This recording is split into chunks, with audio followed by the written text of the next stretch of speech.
जय हिंद। KSH करके company का नाम है भाई, जो वायर्स वगैरह में काम करती है, जिसका आईपीओ आज ओपन हो चुका है और नेक्स्ट 2 दिन बाद क्लोज होने वाला है।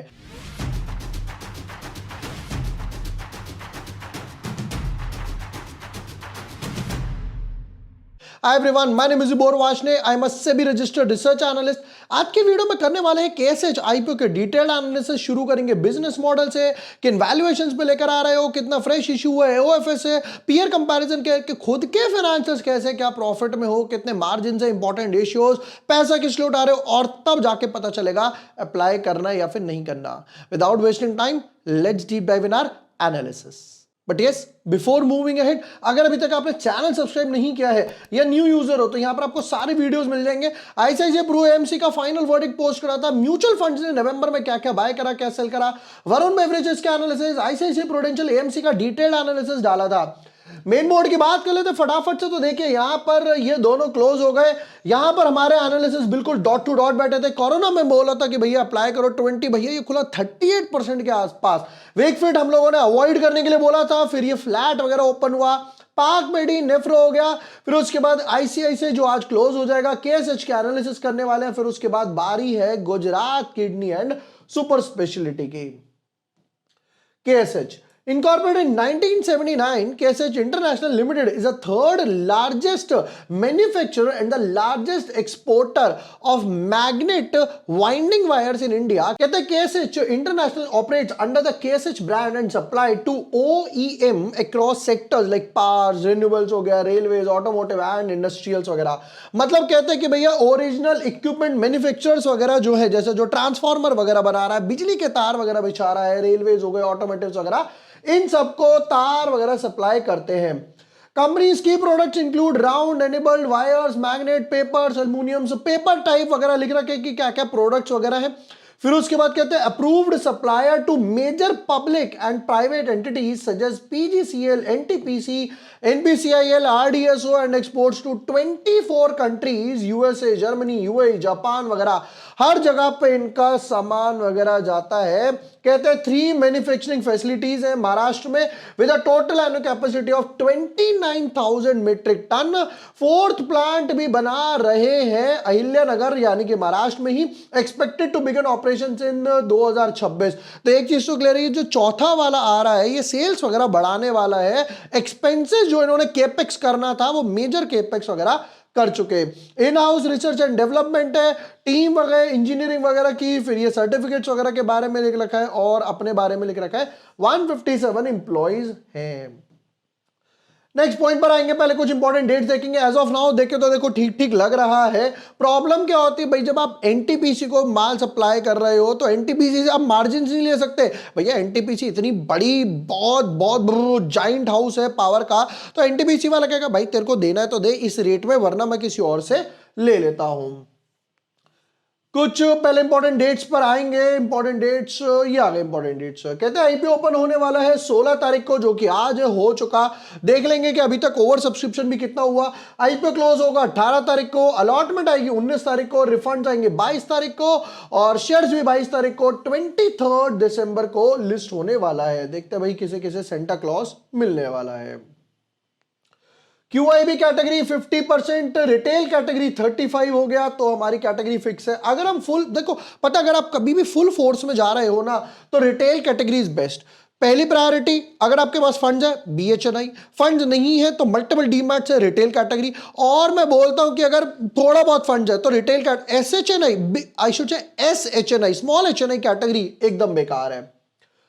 अलॉटमेंट वगैरह ही नहीं आता उसमें कभी। रिटेल वाले जो है कहते हैं 14,976 का मिलने वाला है।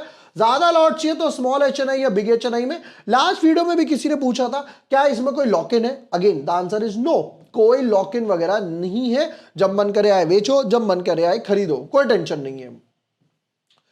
फटाफट से आ जाता है फाइनेंशियल्स पे कि भाई बताओ। अच्छा, हमने एक चीज रह गई, कितना पैसा उठा रहे हैं और कितना OFS फ्रेश इशू है, क्योंकि यहां पर ये चित्तौड़गढ़ वालों ने थोड़ा सा चेंज किया है, इस वजह से भारी मिस्टेक हो गया। कहते हैं 710 करोड़ रुपए चाहिए, जिसमें से 420 करोड़, 420 करोड़ नॉट 420, ध्यान से सुनो, 60% के आसपास जो है वो फ्रेश इशू है, बहुत अच्छी बात है। 40% जो है वो ओएफएस है, जिसमें से 290 करोड़ है। ये 420 कहां जाएंगे देखते हैं, क्या 420 बनाएंगे या 420 करोड़ है। फेस वैल्यू 5 रुपए, चलो कोई तो बेटर आया। कहते प्राइस बैंड 384 पर है। 39 शेयर्स का एक हम लोगों ने बंडल रखा है। Fresh issue OFS neutral to positive, भाई कई कई तो आ रहे हैं जो पूरे के पूरे ओएफएस थे जिनमें एक भी रुपए का फ्रेश इशू नहीं था, फिर भी लिस्ट होकर गए। आईसीआई का एग्जांपल ही ले लो। फाइनेंशियल्स पे आगे चलते हैं कि भाई क्या कमाया क्या नहीं कमाया, बट देखिए फाइनेंशियल्स पे आगे बढ़ने से पहले हमारे दिसंबर मंथ के सब्सक्रिप्शन प्लान ओपन है, जहां पर एक ही प्लान में आपको सब कुछ मिल जाता है। इक्विटी हो गए, swing trades, mid term, long term, option trades हो गए, इंडेक्स में या फिर स्टॉक्स वगैरह में। लिंक आपको डिस्क्रिप्शन और पिन कमेंट में मिल जाएगा, वहां जाइए, प्लान चूज कीजिए, डिटेल्स फिल कीजिए, अपना व्हाट्सएप नंबर डालिए, मैं आपको सामने से कंफर्मेशन दूंगा और हमारी जो व्हाट्सएप की कम्युनिटी है उसमें ऐड कर दूंगा सब कुछ। एनालिसिस, आईपीओ किस में आ रहा है, किस में शेयर होल्डर कोटा है, किस में लगाना है नहीं लगाना, रिस्क, सब आपको मिल जाएगा। अभी जाइए, रजिस्टर कीजिए and be a part of our community. वापस आते हैं इसके फाइनेंशियल्स वगैरह पर कि फाइनेंशियल्स क्या बोलते हैं। ये यहां पर 2 क्वार्टर का नहीं दिया, 359 करोड़, 482 करोड़ से एकदम से मैसिव छलांग लगा दी 744 और 793 करोड़। इनकम की बात करते हैं कि कहते हैं 1000 करोड़ के आसपास की सेल्स थी, जिसमें 26 करोड़ का प्रॉफिट था। हार्डली 2 पॉइंट, नॉट पूरा 2.5% भी है, 2.5% का मार्जिन। ये चीज मैं आपको कह रहा था, जब आप B2B काम करते हो ना तो मार्जिन होते हैं थिन। सबसे बड़ा रिस्क ही उसमें है कि भैया पीछे वाला आगे वाले से कॉन्टैक्ट वगैरह ना कर ले। फिर कहते हैं ये हो गई ऑलमोस्ट 1400 करोड़ की, फिर ये हो गया 37 करोड़ के आसपास, अभी भी मार्जिन 3% के आसपास आ गए। और ये एकदम से जो छलांग लगाई 1400 से 1900 करोड़ के आसपास, बट प्रॉफिट नियरली डबल हो गया, मार्जिन हालांकि अभी भी 3% के आसपास है। फिर उसके बाद कहते हैं 562 एक में। अब भाई दिवाली की लाइट तो बना नहीं रहे, जो मैं ये बोल दूं इस वीडियो में कि भैया दिवाली पर दिवाली आएगी, और दिवाली पर दिवाली आएगी, अक्टूबर नवंबर में दिवाली आएगी और इनकी सेल्स बढ़ेगी, नहीं। ये भैया बड़े बड़े वायर्स वगैरह बना रहे हैं, बाइंडिंग वायर्स वगैरह बना रहे हैं। तो भी अगर मान लेते 2000 करोड़ के आसपास प्रोबेबली क्रॉस कर पाए, और प्रोबेबली प्रॉफिट भी 80 करोड़, बट प्रॉफिट मार्जिन अभी भी 3%, 3.5% के आसपास ही चल रहा है, मार्जिन नहीं बढ़ पा रहे। बोरिंग्स टू रिजर्व्स की बात करते हैं फटाफट से, तो देखो यहां पर क्या है, 120 करोड़, 206 करोड़, 360 करोड़ और 380 crore. Back to back 3.45 times हो गया है यहां पर इनकी borrowings. But debt to reserves की बात करता हूं, ये ऑलरेडी 1:1 क्रॉस हो चुका है। बोरिंग्स को डेफिनेटली रिड्यूस करना पड़ेगा, वरना ये ऐसे ही पैट मार्जिन आपका खाता रहेगा। इंपॉर्टेंट रेशियोज में कहते हैं जी, रिटर्न ऑन इक्विटी है 22, डेफिनेटली अच्छा है। रिटर्न ऑन कैपिटल एम्प्लॉयड 16 के आसपास है। डेट टू इक्विटी 1:1 क्रॉस हो गया, हम लोगों ने चेक करा। Return on net worth 22 already check हो गया। पैट मार्जिन 3.5 हम लोगों ने चेक करा। प्राइस टू बुक वैल्यू 7, इस हिसाब से थोड़ा सा हाई है, बाकी पेयर कंपैरिजन ही बता देंगे अपने आप। कहते हैं ईपीएस अभी है 11.9 यानी 12, बाद में हो जाएगा 13 के आसपास। पी रेशो हो जाएगा 28, प्रमोटर होल्डिंग 98, पूरा का पूरा ऑलमोस्ट इनके पास है, बाद में हो जाएगा 71 के आसपास। 1 2 3 4 5 6 7 8 9 10 11 प्रमोटर, बाप रे भाई साहब। पीयर कंपैरिजन की बात करते हैं पहले तो यहाँ पे 2 नाम सामने आ रहे हैं, केएसएच प्रिसीजन और राम रत्ना। कहते हैं जी हमारा ईपीएस है 12 के आसपास, हमारा है 5, हमारा है 15, एक का ज्यादा एक का कम। यहां पर पी रेशियो था 30 पर, यहां पर 50, यहां पर 40, तो पी रेशियो वाइज तो डेफिनेटली अच्छा है compare to its peer comparison जो प्रॉपर बाइंडिंग वायर्स बनाते हैं। रिटर्न ऑन नेटवर्थ 22, 15 और 14, रिटर्न ऑन नेटवर्थ भी अच्छा है। बट जो मैंने पॉइंट बोला था प्राइस टू बुक वैल्यू पर, देखो यहां पर प्राइस टू बुक वैल्यू था 7, यहां पर आधा 4 और ऑलमोस्ट 40% डाउन 5 के आसपास। तो प्राइस टू बुक वैल्यू में हाई लेकर आए हैं क्योंकि मार्जिन ज्यादा नहीं है कंपनी के पास, प्रॉफिट बढ़ाना पड़ेगा। नेक्स्ट पैसा किस लिए उठा रहे हो वो फटाफट से देख लेते हैं और लास्ट में चलते हैं अपने फाइनल वर्डिक्ट पर। अच्छा अभी तक क्या ओवर सब्सक्रिप्शन आया उस पर भी एक नजर मार लेते हैं।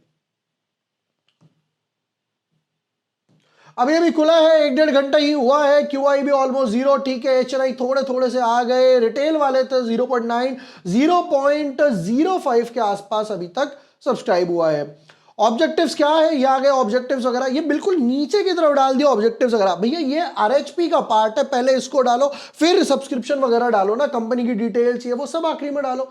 रीपेमेंट ऑफ बोरोइंग्स करने वाले हैं 225 करोड़ से, बहुत अच्छा, डेट टू इक्विटी रेशियो बढ़ जाएगा।